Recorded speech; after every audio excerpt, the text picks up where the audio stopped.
अगर आप एक आम नागरिक होने के साथ साथ इन फ्यूचर खुद को एज अ सिविल इंजीनियर या फिर एज ए कॉन्ट्रैक्टर या फिर एज एन एडमिनिस्ट्रेटर यानी प्रशासक के रूप में देखना चाहते हैं तो इस वीडियो को अंत तक जरूर देखें, क्योंकि इन्हीं रोल्स के सोशल अकाउंटेबिलिटी के ऊपर आम जनता विश्वास रखती है और देश का इंफ्रा और ट्रांसपोर्ट सिस्टम का स्ट्रेंथ इन्हीं के कंधों पर तैनात है। बिहार में अंडर कंस्ट्रक्शन ब्रिजेस का कोलैप्स होना एक ऑनगोइंग ट्रेंड सा बन चुका है। पहले हर 3-4 महीने में ऐसे इंसिडेंट्स रिपोर्ट हो रहे थे, लेकिन अगर 2 हफ्ते के अंदर 10 से ज्यादा ब्रिजेस कोलैप्स कर जाए तो मामला कुछ ज्यादा ही सीरियस मालूम होता है। पिछले 18 दिनों में बिहार के मधुबनी, अरारिया, ईस्ट चंपारण और किशनगंज जैसे डिस्ट्रिक्ट्स में मल्टीपल ब्रिजेस कोलैप्स हो चुकी है। इनमें से कुछ ब्रिजेस 100 साल से भी ज्यादा पुराने थे, जैसे जनता बाजार ब्रिज, और कुछ 25 साल पुराने भी थे, जैसे ललाटपुर ब्रिज। लेकिन चौंकाने वाली बात यह है कि इनमें से बहुत से ब्रिजेस बिल्कुल नए थे, ओपनिंग से पहले ही ये ताश के पत्तों की तरह बिखर चुकी है। अक्सर ऐसे घटनाओं के बाद एडमिनिस्ट्रेटर्स की ओर से अचानक अर्जेंसी देखने को मिलती है। इस बार स्टेट के रोड कंस्ट्रक्शन डिपार्टमेंट और रूरल वर्क्स डिपार्टमेंट को तुरंत सभी पुराने ब्रिजेस का सर्वे और अर्जेंट रिपेयर की जरूरत वाले ब्रिजेस को आइडेंटिफाई करने का ऑर्डर्स मिल जाता है। लेकिन ये सवाल जरूर उठेंगे कि कुछ समय पहले जब ये सारे इंसिडेंट्स संख्या में कम हो रहे थे तब इन पुराने ब्रिजेस की जांच क्यों नहीं की गई। सवाल और भी कई हैं और आज के इस एपिसोड में इन्हीं के जवाब ढूंढने के लिए हम हाजिर हुए हैं। कैमरे के पीछे मधुमिता के साथ मैं हूं कौस्तव और आप देख रहे हैं रूट सीकर। 31 मार्च 2016 को कोलकाता के गिरीश पार्क एरिया में under construction Vivekananda road flyover का एक 150 मीटर स्टील स्पैन गिर जाने की वजह से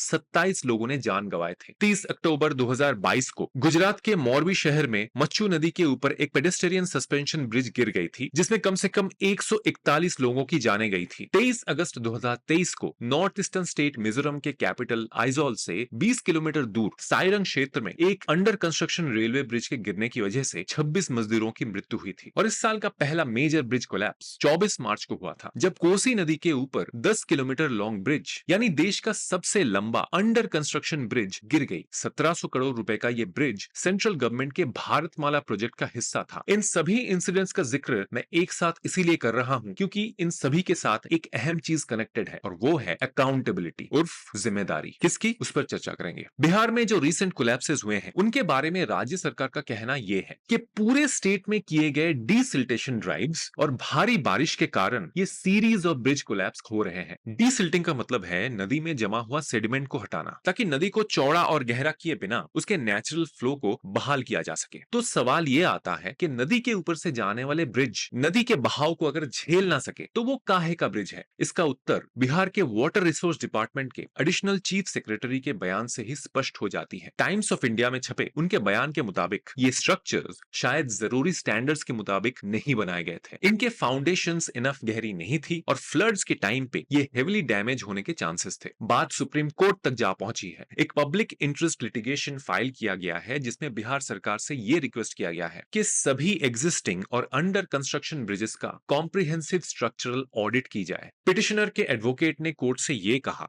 कि बिहार के रीसेंट ब्रिज कोलैप्सेस के बाद फीजिबिलिटी के हिसाब से वीक स्ट्रक्चर्स को या तो तोड़ दिया जाए या री इन्फोर्स किया जाए। 2 साल पहले जब गुजरात के मोरबी में यह हादसा हुआ था तब एक स्पेशल इन्वेस्टिगेशन टीम बनाई गई थी जिसके फाइनल रिपोर्ट के मुताबिक प्रशासनिक तौर पे लैप्सेस और टेक्निकल इनकॉम्पिटेंस इस पूरे हादसे की वजह थी। जिस कंपनी को ब्रिज मेंटेनेंस का काम सौंपा गया था उन्होंने किसी दूसरे एजेंसी को ये आउटसोर्स कर दिया था और उस एजेंसी को ये काम करना आता ही नहीं था। म्यूनिसिपैलिटी ने इस पर कोई ऐतराज नहीं जताया और ऐसे ही सिविक बॉडी और कॉन्ट्रैक्टर के लापरवाही की वजह से आगे जाकर 141 जाने गई। कोसी नदी वाले इंसिडेंट के बाद national highway authority of India ने 3 मेंबर की एक कमेटी को तुरंत भेजी थी उस सिचुएशन को एसेस करने के लिए और एक्शंस रिकमेंड करने के लिए। अक्सर ऐसे केसेस में एक्शन के तौर पे जूनियर इंजीनियर्स को सस्पेंड कर दिया जाता है, लेकिन रोड कंस्ट्रक्शन डिपार्टमेंट के retired chief engineer mister Jaikishore Dutta का सजेशन कुछ और ही है। उनके हिसाब से यूजुअल रिस्पॉन्सेज जैसे इंक्वायरीज ऑर्डर करना या लो लेवल इंजीनियर्स को सस्पेंड करने के बजाय एक थर्ड पार्टी इन्वेस्टिगेशन होनी चाहिए जो न्यूट्रली रूट कॉजेस को इवेल्युएट कर सके। मिस्टर दत्त अपने बयान में इन 4 क्रिटिकल एस्पेक्ट्स को एग्जामिन करने में जोर दिए हैं। इन क्रिटिकल एस्पेक्ट्स को मॉनिटर करना सिर्फ डिजास्टर मैनेजमेंट के पॉइंट ऑफ व्यू से ही नहीं बल्कि करप्शन प्रिवेंशन के पॉइंट ऑफ व्यू से भी बहुत इंपॉर्टेंट है। इसका प्रूफ है टाइम्स ऑफ इंडिया में रिपोर्टेड एक एनानिमस कॉन्ट्रैक्टर का बयान। इनके मुताबिक ऐसे कई प्रोजेक्ट्स होते हैं जहां इंफीरियर मटेरियल मटेरियल्स का यूज होता है। सीमेंट, सैंड, स्टील रॉड और कंक्रीट चिप्स के प्रिस्क्राइब्ड रेशियो में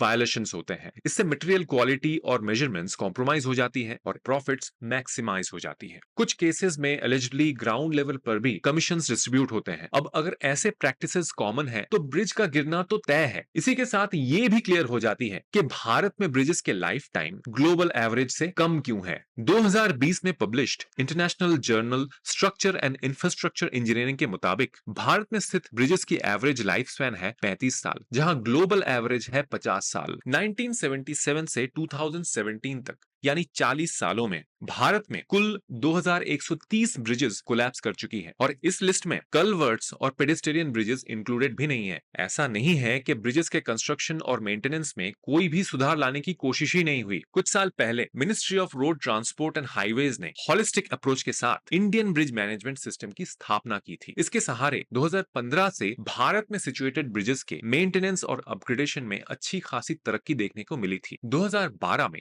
भारत के ब्रिज कोलैप्सेस की संख्या थी 45 और ये संख्या 2021 में घटकर 8 पर आ गई थी और 2022 में और भी ज्यादा घटकर ये 5 तक पहुंच गई थी। लेकिन 2024 में हम साल के बीचों बीच है और ऑलरेडी आंकड़ा बहुत ज्यादा बढ़ चुका है, जो ये दर्शाती है कि प्रिवेंटिव मेजर्स को कॉन्स्टेंटली एनफोर्स करने की सख्त जरूरत है। रही बात अकाउंटेबिलिटी की, तो ये मसला इंडिविजुअल और हायरार्की दोनों पर डिपेंडेंट है। अगर एक सिस्टम करप्शन को सपोर्ट करती है तब उसमें सुधार सिर्फ उसमें मौजूद स्टेक होल्डर्स ही कर सकते हैं। इन दिस केस वो है administrators, civic bodies, engineers, contractors. अगर देश को और बेहतर देखना है तो अपने अंदर के लालच को त्यागना सबसे ज्यादा जरूरी है और ये बात सिर्फ उन्हीं से की जा सकती है जो आने वाले दिनों में इन पोस्ट्स को संभालने वाले हैं।